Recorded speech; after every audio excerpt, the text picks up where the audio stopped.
ইসরায়েলের সঙ্গে যুদ্ধের পর থেকে নিজেদের সামরিক খাত নতুন করে ঢেলে সাজাতে শুরু করেছে ইরান। যুদ্ধে নিজেদের ব্যর্থ দিকগুলো কাটিয়ে উঠতে নতুন করে জেগে উঠছে তারা। ইতোমধ্যে আকাশ প্রতিরক্ষা ব্যবস্থা ও মিসাইলের ভান্ডার সমৃদ্ধ করতে তোড়জোড় শুরু করেছে দেশটি। সময়ের কাঁটা যত এগিয়ে চলেছে, তেহরান যুদ্ধের দামামা বাজানোর জন্য ততই প্রস্তুত হচ্ছে। দখলদার ইসরায়েল এবং আমেরিকার পরবর্তী যে কোনো হুমকির জবাব দিতে তারা এখন পুরোপুরি প্রস্তুত। অস্ত্রের ঝনঝনানি, ক্ষেপণাস্ত্রের গর্জন আর সামরিক মহড়ার ঘনঘটা, এই সবই যেন নতুন এক ইরানের আগমনী বার্তা বহন করছে। অতীতের ক্ষতকে শক্তিতে রূপান্তরিত করে ইরান এখন নিজেদের সামরিক দুর্গকে এমনভাবে সাজাচ্ছে যাতে শত্রুপক্ষ যে কোনো আগ্রাসনের আগে দ্বিতীয়বার ভাবতে বাধ্য হয়। ক্রমেই নিজেদের সামরিক শক্তির ভিত আরও মজবুত হতে থাকায় ইসরায়েল ও আমেরিকাকে নতুন করে হুঁশিয়ারি দিয়েছে ইরানের ইসলামী বিপ্লবী গার্ড IRGC। ইরানের বিরুদ্ধে হামলা চালানোর মতো ভুল পদক্ষেপ নিলে শত্রুদের কঠিন পরিণতি ভোগ করতে হবে বলেও সতর্ক করেছে তারা। রবিবার পবিত্র প্রতিরক্ষা সপ্তাহ শুরুর দিনে এক বিবৃতিতে এই হুঁশিয়ারি দেয় IRGC। 1980 দশকে ইরানের ওপর চাপানো ইরাক যুদ্ধের কথা স্মরণ করে এই প্রতিরক্ষা সপ্তাহটি পালন করা হয়।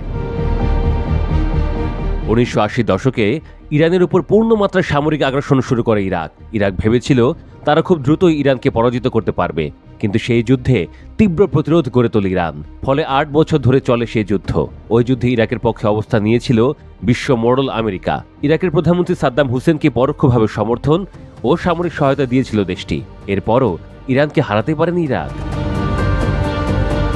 এদিকে গত জুনে ইরানের পরমাণু কেন্দ্রগুলোর উপর আকস্মিক হামলা চালায় দখলদার ইসরায়েল। এরপর ইসরায়েলের পক্ষ নিয়ে ইরানে হামলা শুরু করে আমেরিকা। কিন্তু এই দুই পরাশক্তির হামলায় বিচলিত না হয়ে উল্টো প্রতিরোধ গড়ে তোলে তেহরান। ফলে মাত্র 12 দিনের মাথায় যুদ্ধ শেষ করতে বাধ্য হয় ইসরায়েল ও আমেরিকা। ইরানের অভিজাত সামরিক বাহিনী IRGC জোর দিয়ে বলেছে, ইরাক যুদ্ধে 45তম বার্ষিকী এমন এক সময় এসেছে যখন ইসরায়েল ও আমেরিকা একজোট হয়ে ইরানের ওপর অবৈধভাবে আগ্রাসন চালিয়েছে। তবে ইসরায়েল ও আমেরিকার হামলার পর ইরানের জাতীয় ঐক্য আরও শক্তিশালী হয়েছে।